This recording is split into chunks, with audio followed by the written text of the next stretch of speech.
സംസ്ഥാനത്ത് ഒക്ടോബർ മാസം ആധാർ കാർഡുള്ള ആളുകൾക്ക് സന്തോഷകരമായിട്ടുള്ള ചില അറിയിപ്പുകളാണ് പറയുന്നത്. Unique identification authority of India ചില മാറ്റങ്ങൾ വരുത്തിയിരിക്കുകയാണ്. 2025 നവംബർ 1 മുതൽ ഇത് പ്രാബല്യത്തിൽ വരും. 2025 നവംബർ 1 മുതൽ ആധാർ കാർഡ് ഉടമകൾക്ക് ഒരു രേഖയും അപ്ലോഡ് ചെയ്യാതെ തന്നെ അവരുടെ പേര്, വിലാസം, ജനനതീയതി, മൊബൈൽ നമ്പർ എന്നിവ ഓൺലൈനായി അപ്ഡേറ്റ് ചെയ്യാൻ കഴിയുന്നതാണ്. ജനസേവാ കേന്ദ്രങ്ങൾ സന്ദർശിക്കാതെ തന്നെ ഈ സേവനം നിങ്ങൾക്ക് പ്രയോജനപ്പെടുത്താം.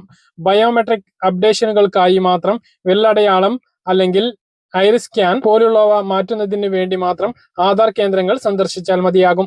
പുതിയ സംവിധാനത്തിന് കീഴിൽ PAN, passport, driving licence, ration card, MNR, EGA, ജനനതീയതി സർട്ടിഫിക്കറ്റ്, സ്കൂൾ രേഖകൾ തുടങ്ങിയ മറ്റ് സർക്കാർ ഡാറ്റാബേസുകളുമായി ലിങ്ക് ചെയ്തുകൊണ്ട് UIDAI നിങ്ങളുടെ വിവരങ്ങൾ സ്വമേധയാ പരിശോധിക്കും.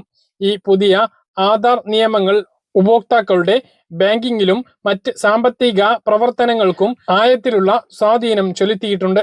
ഈ മാറ്റങ്ങളിൽ എൻറോൾമെന്റ് സെന്ററുകളിൽ ആധാർ വിശദാംശങ്ങൾ, അതായത് പേര്, വിലാസം മുതലായവ അപ്ഡേറ്റ് ചെയ്യുന്നതിനുള്ള ഫീസ് പരിഷ്കരിച്ചിട്ടുണ്ട്. അതേസമയം ഓൺലൈൻ വിലാസത്തിൽ അപ്ഡേഷൻ 2026 പകുതി വരെ സൗജന്യമായി തുടരും. അതുപോലെ Aadhaar card, pan card linking സർക്കാർ നിർബന്ധമാക്കിയിട്ടുണ്ട്. നിലവിലുള്ള എല്ലാ പാൻ ഉടമകളും 2025 ഡിസംബർ 31 ആധാർ ലിങ്ക് ചെയ്യണം. അല്ലാത്ത പക്ഷം 2026 ജനുവരി 1 മുതൽ അവരുടെ പാൻ കാർഡ് നിർജീവമാക്കപ്പെടും. മാത്രമല്ല KYC നിയമങ്ങൾ ലളിതമാക്കിക്കൊണ്ട് ബാങ്കുകൾക്കും ധനകാര്യ സ്ഥാപനങ്ങൾക്കും ഇപ്പോൾ ആധാർ OTP, വീഡിയോ KYC അല്ലെങ്കിൽ നേരിട്ടുള്ള പരിശോധന വഴി ഉപഭോക്തൃ പരിശോധന പൂർത്തിയാക്കാൻ കഴിയുന്നതാണ്. ആധാർ കാർഡ് സൗജന്യമായി അപ്ഡേറ്റ് ചെയ്യാവുന്നതുമാണ്. മൊബൈലിൽ നിന്നും മിനിറ്റുകൾ കൊണ്ട് പേര്, വിലാസം, ജനനതീയതി, ഫോൺ നമ്പർ എന്നിവ മാറ്റാൻ സാധിക്കുന്നതാണ്. പാൻ കാർഡും ആധാർ കാർഡും ബന്ധിപ്പിക്കാത്തവരുടെ പാൻ നിർജീവമാക്കപ്പെടുമെന്നാണ് സർക്കാർ പറയുന്നത്. അതായത് മ്യൂച്വൽ ഫണ്ടുകളിൽ നിക്ഷേപിക്കുമ്പോഴോ ഡിമാറ്റ് അക്കൗണ്ടുകൾ തുറക്കുമ്പോഴോ ഉപഭോക്താക്കൾക്ക് പ്രശ്നങ്ങൾ നേരിടും.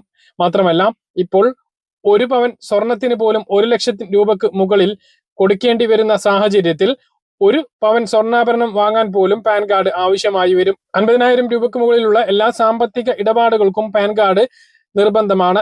അതുകൊണ്ട് തന്നെ ആധാറുമായി ലിങ്ക് ചെയ്യാത്തതുകൊണ്ട് പാൻ കാർഡ് റദ്ദാവുകയാണ് എങ്കിൽ ഇതെല്ലാം തടസ്സപ്പെടുന്നതാണ്. അതുകൊണ്ട് ബുദ്ധിമുട്ടും. മറ്റൊന്ന്, ആധാർ KYC എളുപ്പമാക്കിയിട്ടുണ്ട്. യുണീക്ക് ഐഡന്റിഫിക്കേഷൻ അതോറിറ്റി ഓഫ് ഇന്ത്യയും NPCIയും ഓൺലൈനായി ആധാർ KYC, ആധാർ eKYC സേതു തുടങ്ങിയ പുതിയ സവിശേഷതകൾ അവതരിപ്പിച്ചു.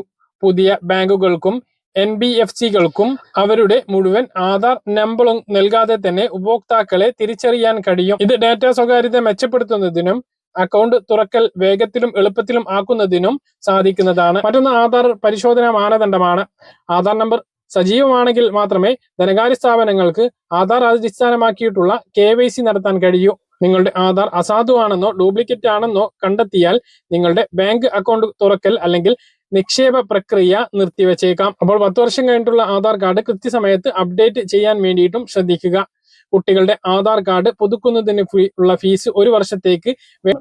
പറഞ്ഞ കാര്യങ്ങൾ കൃത്യമായിട്ട് മനസ്സിലാണെന്ന് കരുതുന്നു. ഇതുപോലെ ഇൻഫർമേഷൻ ലഭിക്കാൻ ചാനൽ സബ്സ്ക്രൈബ് ചെയ്യുക, ബെൽ ഐക്കൺ എനേബിൾ ചെയ്ത് വെക്കുക. മറ്റൊരു വീഡിയോ കാണാം.